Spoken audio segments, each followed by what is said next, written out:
Deddy Corbuzier yang menampilkan pria bernama Kiswinar di layar kaca televisi dengan pengakuannya sebagai anak motivator Mario Teguh akhirnya menyatakan permintaan maaf kepada sang motivator Mario Teguh pasca mendapat somasi dari pengacara. Permintaan maaf yang disampaikan Deddy lewat media itu terutama dilakukan pasca menerima dan membaca adanya surat somasi dari Mario Teguh dan pengacara dari kantor Elsa Sharif. Lalu seperti apa permintaan maaf Deddy kepada Mario Teguh?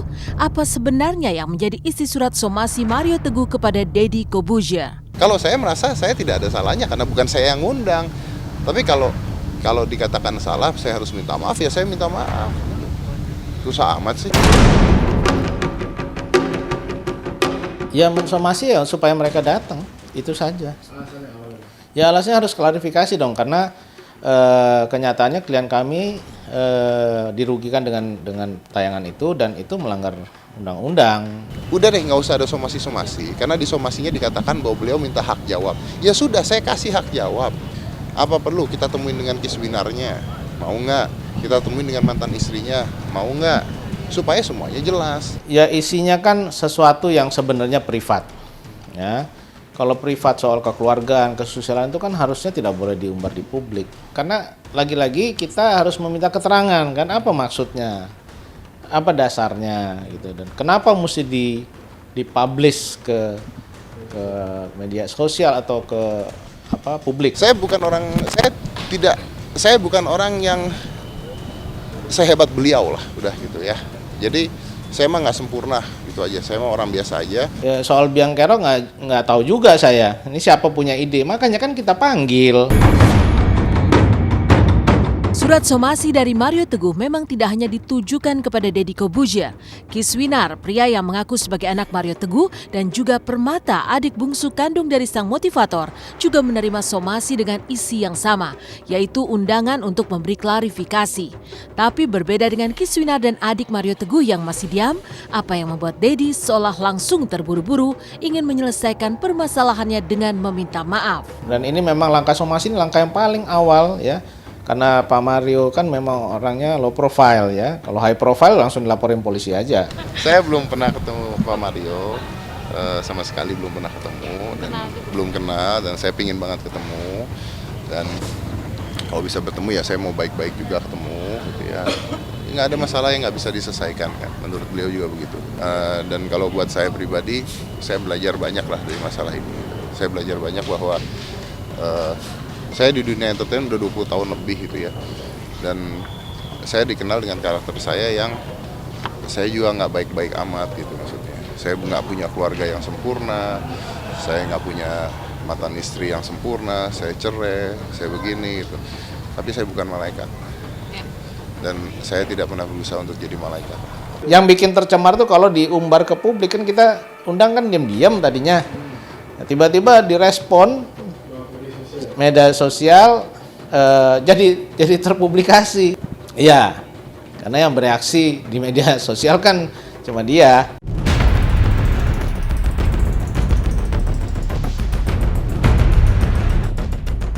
Sementara itu meskipun telah melayangkan surat somasi kepada Kiswinar dan sang adik kandung, semua seolah belum menjawab permasalahan yang sebenarnya, yakni tes DNA.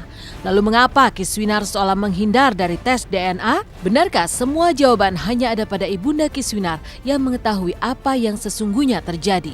22 tahun kami menikah, saya dengan Ibu Lina, menahan supaya ini tidak keluar. Kiswinar, yuk hubungi saya, yuk kita tes DNA.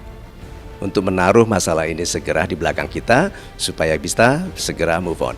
Kita tes DNA sebagaimana yang saya sudah minta lebih dari hampir seperempat abad yang lalu. Untuk menentukan parenthood atau menentukan orang tua, memang tes DNA adalah tes yang paling akurat. Untuk keperluan legal atau untuk keperluan hukum, jelas syaratnya adalah harus diajukan oleh pihak yang berwenang. Kalau dalam hal ini adalah kepolisian. Kemudian tes juga harus dilakukan atas persetujuan kedua pihak yang akan diuji, yaitu dari tersangka ayah atau tersangka ibu. Tes DNA tidak boleh dilakukan atas dasar paksaan, kecuali permintaan dari kepolisian. Lihat Kiswinar, karena kamu cerita sebagai anak yang ditelantarkan padahal kamu sudah 31 tahun, terpaksa saya membuat klarifikasi bahwa saya tahu kamu bukan anak saya dari ibumu. ada seorang laki-laki menelpon saya dan Ibu Lina meminta maaf karena dia mau naik haji. Orang yang naik haji tidak boleh punya hutang kesalahan. Maka dia minta maaf karena pernah intim dengan istri saya dulu. Tetapi dia bercerita tentang 3 hal yang membuat saya yakin ini dia harus diberitahu oleh orang yang sangat dekat. Yaitu 1, ceritanya bahwa saya mandul, tidak bisa punya anak, dan itu beredar di keluarga sebagai bercandaan karena saya dan ibu adik itu menikah cukup lama sebelum bisa punya anak. Tadinya memang itu yang paling praktis, tes DNA selesai. Ya sekarang tidak efektif lagi. Sekarang apapun, karena apa? Apapun hasil tes DNA-nya nanti. Misalnya ini benar anaknya Pak Mario misalnya. Kan dengan hancurnya bisnis industri Pak Mario ini kan orang bertanya, siapa sih yang mengambil keuntungan di sini? Nah, itu yang modalin, bayar aja, bilang ini anaknya. Sebaliknya kalau ternyata Kiswinar ini bukan anaknya, karena Pak Mario kan sudah jelas-jelas berkali-kali mau tes.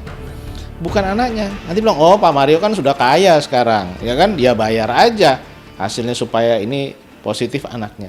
Berbeda dengan kasus Dedi yang disomasi Mario Teguh, seperti apa kisah Nadine Chandrawinata yang ikut terseret kasus Gatot Brajamusti? Diperiksa polisi seperti apa pengakuan Nadine terkait hubungannya dengan Gatot? Lalu benarkah hingga kini jumlah korban yang mengaku mendapat dugaan tindakan asusila bertambah hingga telah melewati 100 orang termasuk anak di bawah umur? Simak hanya di Intens setelah jeda.